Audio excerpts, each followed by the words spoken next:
Hello बच्चों। आज मैं आप लोगों को क्लास 10th का जो आपका चैप्टर नंबर 7 है ना, कोऑर्डिनेट ज्योमेट्री, इसको कराने वाली हूँ। और ये हम अपनी सपोर्ट मटेरियल की बुक से करेंगे जो हमारे को गवर्नमेंट स्कूल में मिलती है। ठीक है, जैसे कि आप लोगों को पता है कि ये चैप्टर हम स्टार्ट कर चुके हैं, इसके कुछ क्वेश्चंस हमने कंप्लीट भी कर लिए हैं। तो सबकी आपके जितनी भी ये क्वेश्चंस हमने कर लिए हैं उसकी वीडियोज़ जो है वो चैनल पर अपलोड है, प्लस प्ले बनी हुई है। काफ़ी इंपॉर्टेंट चैप्टर है ये, तो आप इस बुक से इस चैप्टर को ज़रूर कर लीजिएगा। तो चलिए आज हमारे को क्वेश्चन नंबर 52 से स्टार्ट करना है। क्वेश्चन हमारे पास है, इफ़ पी के कोऑर्डिनेट्स दे रखे हैं एक्स और y, is any point on the line joining A and B, then show that x upon a plus y upon b is equal to 1। आपको क्या करना है, यहाँ पर आपको एक पी पॉइंट दे रखा है, एक लाइन सेगमेंट पे है पी पॉइंट। ठीक है, ए भी एक लाइन सेगमेंट है, इस पे कहीं पी पॉइंट है, तो आपको ये यहाँ पर शो करना है। क्लियर है? मतलब लेफ्ट हैंड साइड को राइट हैंड साइड के इक्वल कर दो, या फिर ये आप पूरा ही एज इट इज शो कर दो। ठीक है, अब सॉल्यूशन इसका स्टार्ट करने से पहले मैं आप लोगों को एक चीज़ बताना चाहूँगी। अनअकैडमी पे मेरी फ्री लाइव क्लासेस चल रही हैं अभी, वहाँ पर हम मास्टर क्लासेस ले रहे हैं क्लास 10th की ही, मैथ्स की। तो जैसे कि आप लोगों को पता है कि सीबीएसई ने 2 सैम्पल पेपर इशू किए हुए हैं, बेसिक एंड स्टैंडर्ड। तो वहाँ पर हम लाइव क्लास में यही पेपर को सॉल्व कर रहे हैं। तो अगर आपने पेपर अभी तक सॉल्व नहीं किया तो आप मेरी क्लास ज्वाइन कर सकते हैं, बिल्कुल बिल्कुल फ्री ऑफ कॉस्ट है। क्लास की लिंक मैं भी आपको नीचे डिस्क्रिप्शन में दूंगी, आप वहाँ से देख लेना। कोड का आपको यूज़ करना है मैथ्स बाय श्वेता का, अगर आपसे वो कोई कोड मांगता है एनरोल करने के लिए। और अगर आपने पेपर सॉल्व कर लिया है तो भी कोई दिक्कत नहीं, कोई डाउट है तो वहाँ पर आप बिल्कुल फ्रीली मुझसे वो डाउट्स भी पूछ सकते हैं। तो आज भी मेरी क्लास है 7:30 PM पे। उसके बाद मेरी नेक्स्ट क्लास है 20 अक्टूबर को, वो भी मेरी 7:30 PM पे है, इसी टॉपिक से रिलेटेड। क्लियर है? इसी के साथ साथ एक और चीज़ बताना चाहूँगी, अनअकैडमी पे अभी आपके 2 रिसेंट में बैचेज स्टार्ट हुए हैं। तो फर्स्ट बैच अगर हम देखें, मास्टर बैच ऑल सब्जेक्ट, इसमें आपको सारे सब्जेक्ट्स लिए गए हैं, जैसे मैथ, साइंस, एसएसटी, इंग्लिश और हिंदी। तो ये बैच आपका ऑलरेडी स्टार्ट हो चुका है 6 अक्टूबर से। ठीक है, इसमें आपके पास देखो सब्जेक्ट्स भी लिखे हुए हैं, आपके टीचर का नेम लिखा हुआ है, जो भी आपका एजुकेटर है जो आपको मैथ्स टीच करने वाला है, टाइमिंग लिखी हुई है और डेज लिखे हुए हैं। सेम ऐसे ही आपके पास साइंस, एसएसटी, इंग्लिश और हिंदी है। हर एक की प्रॉपर बैचेस बने हुए हैं, उनकी टाइमिंग्स लिखी हुई है और साथ साथ उनके डेज लिखे हुए हैं। तो जल्दी से जल्दी एनरोल कर लीजिए ताकि आपकी आगे की क्लासेस एक भी मिस ना हो। और अगर कोई कोड वो वहाँ पर मांगता है तो आपको मैथ्स बाय श्वेता का कोड लगाना है, बस कोड लगाना नहीं भूलिएगा, इस कोड का ध्यान रखिएगा। ठीक है, साथ साथ एक और बैच हमारे पास बनने वाला है 20 अक्टूबर को। तो ये वो बैच है जिसमें आप अभी एनरोल कर लेंगे तो स्टार्टिंग से क्लासेस ले सकते हैं। तो परसेंटेज बूस्टर बैच, नाम ही बता रहा है, परसेंटेज को इंक्रीज़ करनी है ना सबको, तो वही उसीलिए ये बैच आपका बनाया गया है। यहाँ पर क्लास 10th का ही है। इसमें हमारे पास 3 सब्जेक्ट है, मैथ, साइंस एंड एसएसटी। तो साइंस ये रहा, मैथ्स ये रहा और एसएसटी ये रहा। एजुकेटर के नेम्स लिखे हुए हैं यहाँ पर। उसके बाद अगर हम देखें इनकी टाइमिंग्स है, किस टाइम पे आपकी क्लास लेंगे और डेज लिखें। टीटीएस है यहाँ पर, एमडब्ल्यूएफ है और टीटीएस है। टाइमिंग ऐसा नहीं है कि क्लैश होंगी, सब अलग अलग टाइमिंग है, तो आप इजीली इनकी क्लासेस ले सकते हैं। तो अब बस एक ही काम रह गया, जल्दी से जल्दी एनरोल कीजिए और अपने बैचेज़ में इनमें, और जो भी क्लासेस आपको लेनी है, जिस भी एजुकेटर की लेनी है वो क्लासेस को लीजिए। इसके बाद भी कोई भी डाउट है तो आप कमेंट करके पूछ लीजिएगा। चलिए वापसी आ जाते हैं अपने क्वेश्चन पे। क्वेश्चन को हमने समझ लिया था, अब इसका सॉल्यूशन देखते हैं हम। तो इसमें पहले मैं एक लाइन को ड्रॉ ही कर देती हूँ, ए बी, जिसकी वो बात कर रहा था। इसमें कहीं पर भी मैंने एक पॉइंट पी ले लिया, जिसको मैंने एक्स और वाई उसके कोऑर्डिनेट वो नाम दे दिए जो मुझे क्वेश्चन में गिवन था। ए के कोऑर्डिनेट्स मुझे यहाँ पर ए और 0 गिवन है, और बी के कोऑर्डिनेट्स मेरे पास यहाँ पर 0 और बी गिवन है। आपको पता है कि ये आपके पास x1 y1 होता है, ये आपके पास x2 y2 होता है।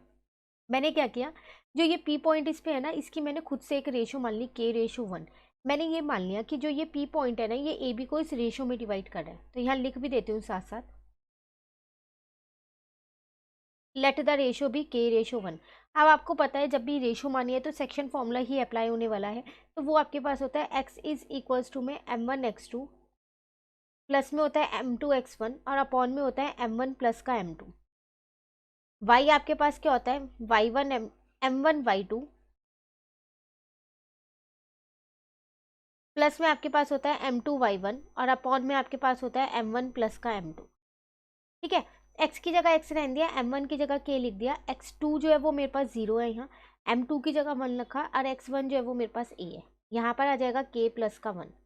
ऐसी y के लिए यहाँ पर देखा, m1 की जगह k लिखा है, y2 जो है वो b है, m2 की जगह 1 लिखा है, y1 जो है वो 0 है, यहाँ आ जाएगा मेरे पास k प्लस 1। क्लियर है? यहाँ तक कहीं भी डाउट हो कमेंट करके पूछ लेना। अब यहाँ पर ये तो 0 ही बन जाएगा पूरा, तो यहाँ पर सिर्फ आपके पास क्या बचेगा, 1 बचेगा, अपॉन में यहाँ आ जाएगा k प्लस का 1। ठीक है, सॉरी a भी बचेगा साथ में। और यहाँ पर y की वैल्यू देखें तो ये आ जाएगा b के और अपॉन में आ जाएगा k प्लस का 1। ठीक है, अब मैंने क्या किया यहाँ पर, इसको थोड़ा सा चेंज किया। यहाँ पर जो ये 1 है ना, इसको मैं दूसरी साइड पे ले आई, इधर ले आई। ला सकते हैं ना, इसके नीचे कुछ भी नहीं है ना। या फिर ऐसा करते हैं, पहले क्रॉस मल्टीप्लाई कर लेते हैं, उसके बाद ले आएंगे। ठीक है, ये हो जाएगा ये, और यहाँ पर आपके पास सिर्फ a ही रहेगा। ठीक है ना, ऐसे यहाँ पर मैंने y के साथ लिख दिया k प्लस का 1, और यहाँ पर ये b जो है ऐसी है, और ये k भी यहाँ ऐसी है। ठीक है, अब देखो यहाँ पर मैंने क्या किया, इसको मैं a को यहाँ पर ले आई, तो यहाँ पर ये बचा k प्लस का 1 इज इक्वल्स टू में 1। मैंने एक दो स्टेप एक्स्ट्रा लिख दिए ताकि आपको ईजिली क्लियर हो जाए। अब मैं इस k प्लस 1 को उधर ले गई।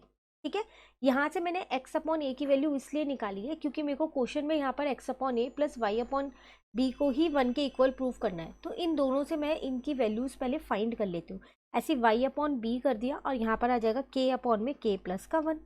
इसको अपनी इक्वेशन 1 मान ली, इसको अपनी इक्वेशन 2 मान ली।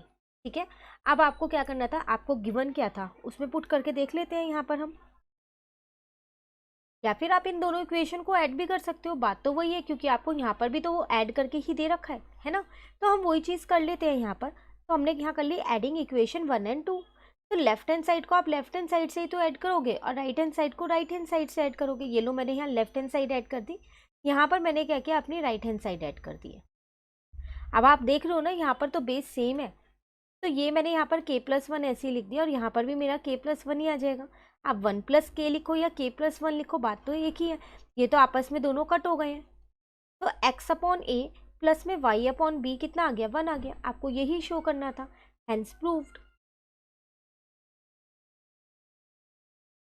क्लियर। तो ये आपके पास क्वेश्चन नंबर 52। कहीं भी इस क्वेश्चन में आपके पास डाउट है तो आप कमेंट करके पूछ लेना।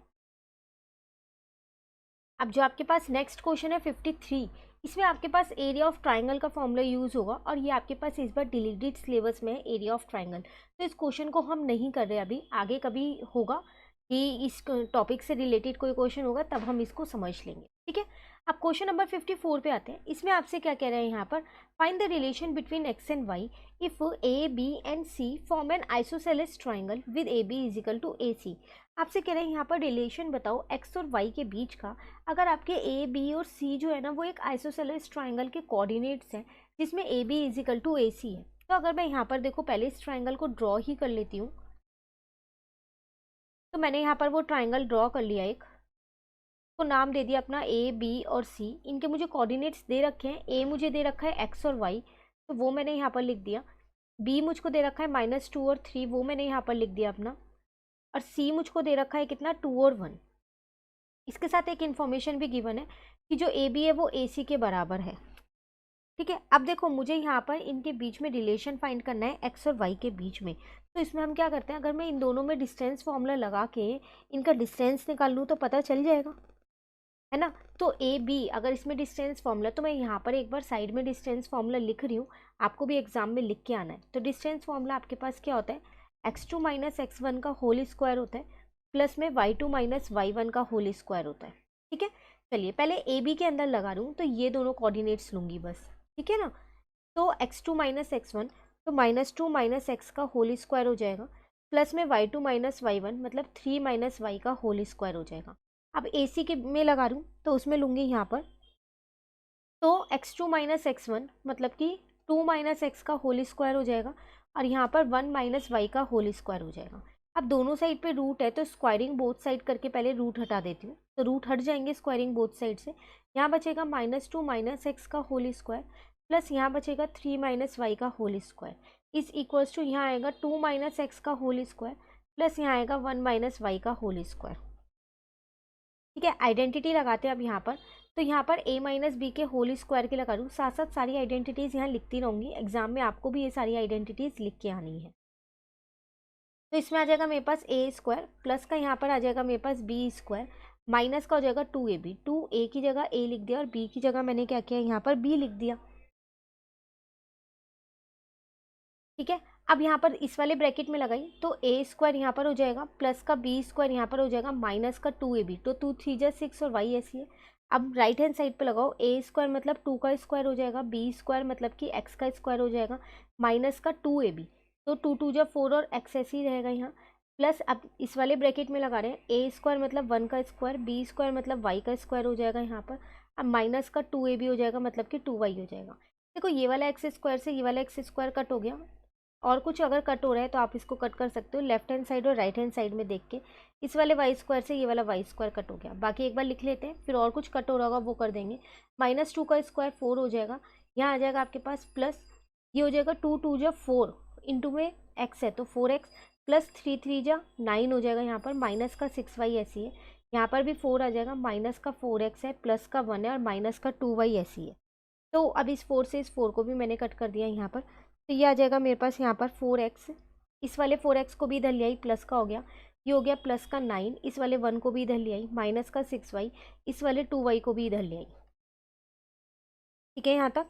अब अगर हम यहाँ पर देखें तो ये मेरे पास हो जाएगा 8x, और यहाँ पर मेरे पास आ जाएगा प्लस का 8 हो जाएगा, और ये मेरे पास हो जाएगा माइनस का 4y इजिकल टू 0। अब मैंने क्या किया, यहाँ पर से 4 को कॉमन ले लिया, तो यहाँ पर बचेगा मेरे पास 2x, प्लस यहाँ पर बचेगा 2, माइनस का यहाँ पर बचेगा y इजिकल टू 0। तो इस 4 को दूसरी साइड ले जाऊँगी, 0 बन जाएगा, तो 2x माइनस का y हो जाएगा यहाँ पर मेरे पास। ठीक है, और इज इक्वल्स टू में इस 2 को इधर ले गई -2, तो आप इसे यहीं छोड़ सकते हैं क्योंकि आपको इनके बीच का रिलेशन ही बताना था। क्वेश्चन नंबर है आपके पास 54, तो इसमें आपको रिलेशन बताना था, तो ये है आपके पास उसका रिलेशन, तो यही आपका आंसर है, आगे ये सॉल्व नहीं होगा। क्लियर है। तो ये क्वेश्चन था आपके पास कौन सा, यहाँ पर 54। तो आज की क्लास में हमने 2 क्वेश्चंस किए हैं, एक क्वेश्चन नंबर 52 किया और एक क्वेश्चन नंबर 54 किया। इन 2 क्वेश्चंस में आपको कहीं पर भी डाउट हो तो आप कमेंट करके पूछ लीजिएगा, और अगर आपको वीडियो अच्छी लगी तो आप इसको लाइक ज़रूर कीजिएगा और मेरे चैनल को सब्सक्राइब कीजिए। Thank you.